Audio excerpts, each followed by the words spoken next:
I'm going to tell you right now, it's taken me a long time to convince my collaborators of this, is that when you do a gene expression study, the most important things probably in your gene expression study are things you are not going to measure directly.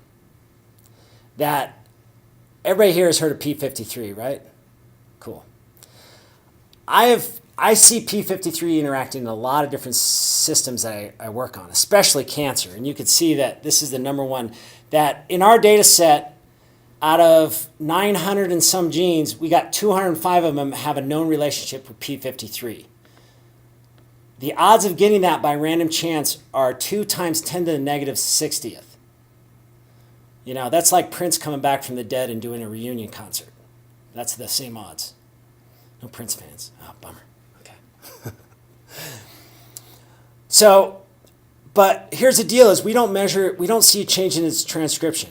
That if you have something important, the important controls in your cell, you're not going to make those things from scratch. It's all going to be measured, regulated post-transcriptionally. That for p53 to do something, to become more active, it gets phosphorylated. You remove an inhibitor. You translocate it to the nucleus. You don't build it from scratch. So in a way, NF-kappa B is the same way. TNF-beta. I never see them change at the transcript level, but these are probably my big players in my system. And you know this because they interact with so many genes in your gene list. If I look here, let's take one that's not so massive.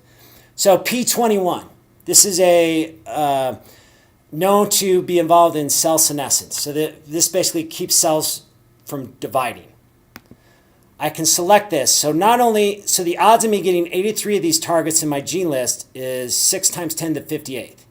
Not only that, but based on the direction of that expression and what we know about P21, we are very confident that it's inhibited in this system, in this gene list. I can do display as a network.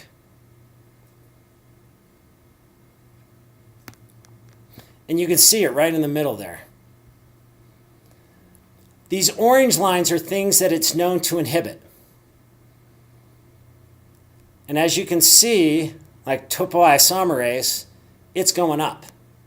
So that gives evidence that this thing is more inhibited. The only ones that aren't jiving with that are the ones in the yellow. But you can see the orange and the blue very much outweigh the contradictory evidence. Based on this, I would say P21 is inhibited. I am very confident it's inhibited. Not only that, but I'm very confident that it's playing a role in my system.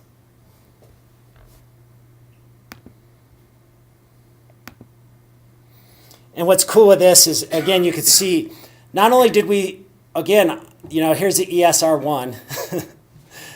There's 168 potential targets in my gene list. And again, the evidence is suggesting that this is more active. I can pick out all these things.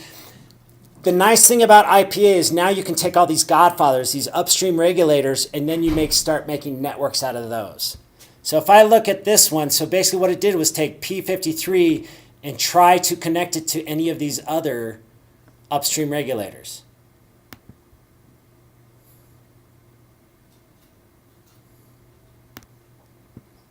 And this basically is part of the skeleton that connects all my gene expression together. Again, for the most part, I don't think we measure any of these directly. But I am more confident that these things are truly interacting in my system than one thing that I could measure on its own. And here's all the evidence. You can look in this table. This is all the evidence for the involvement of all these different upstream regulators. We can also, wait a minute. This is what's nice about IPAs. You can also do kind of exploratory stuff. Say I'm like, okay, P53 is down. Why is it down? Well, let's take a look. So I select it and I can say, I want to grow from P53. So I'm going to grow. The grow function's awesome. It's like a video game with genes. It's so cool. Here's what I can say, and you can ask it very specific questions using any gene list that you import into this software. I can say I want direct. I'm trying to figure out why p53 is going down. So I could say I select p53. I want to find all those connections or known connections in the database that have a direct connection with p53. I'm going to get all the molecules I can. But here's the deal is, and I want just the upstream. I don't really care about the downstream. I know the downstream's messed up. Let's see what's going on upstream. And again, I can pick any list I want.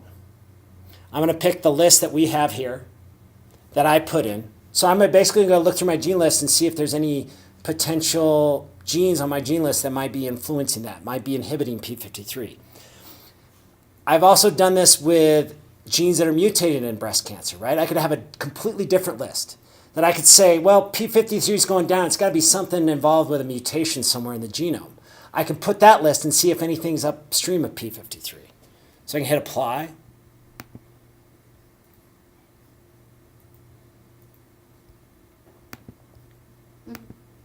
Yeah, there's a lot of genes, huh? Again, ESR is here.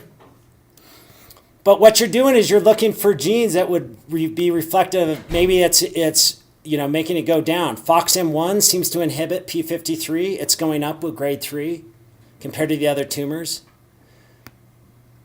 Topoisomerase is known to inhibit p53, and it's going way up in stage 3. Maybe that's the reason p53 is going down. But you can see you can build these, a lot of bioinformatics is just throwing a gene list through the Go network and getting a bunch of useless categories that really don't apply to your system anyway. This is where the future of bioinformatics is going, is these custom pathways, is using your data and other people's data to basically construct the real signaling pathway that's going on in your system. And let me show you one more thing. I know I'm out of time. This is really cool. This is a regulatory effect. So what it's doing is it'll take all your upstream regulators, your godfathers, and connect them to the genes that actually change in your system. So these are like the low-level thugs.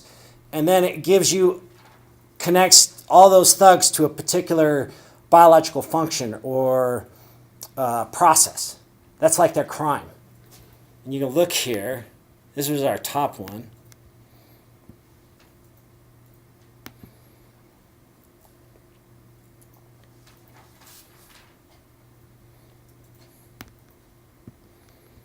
So again, you can see all our upstream regulators up here.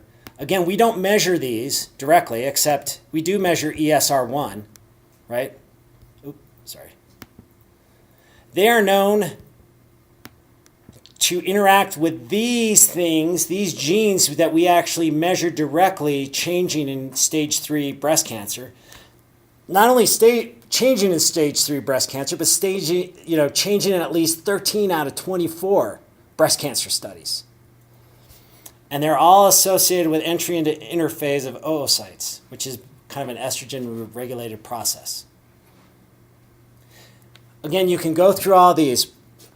What I'm trying to get you to understand is that bioinformatics isn't meant to be a piecemeal thing. Is that if you just take pieces out of your gene list, you're not really getting the entire story. Like I said, the answer to all, biology isn't a number or a gene. It's a collection of genes. And what I think this software allows the average researcher or even high schooler to do is to interpret your gene list and to pull all of this stuff out. And you didn't even have to program nothing. You didn't have to kill mice. You didn't have to, come in and feed cells or, And I swear, I've been looking through our gene list that we've created with the high school class, and I see a lot of stuff that no one knows out there. Every time I go into this, I'll close. I'm done. Sorry. Pull up my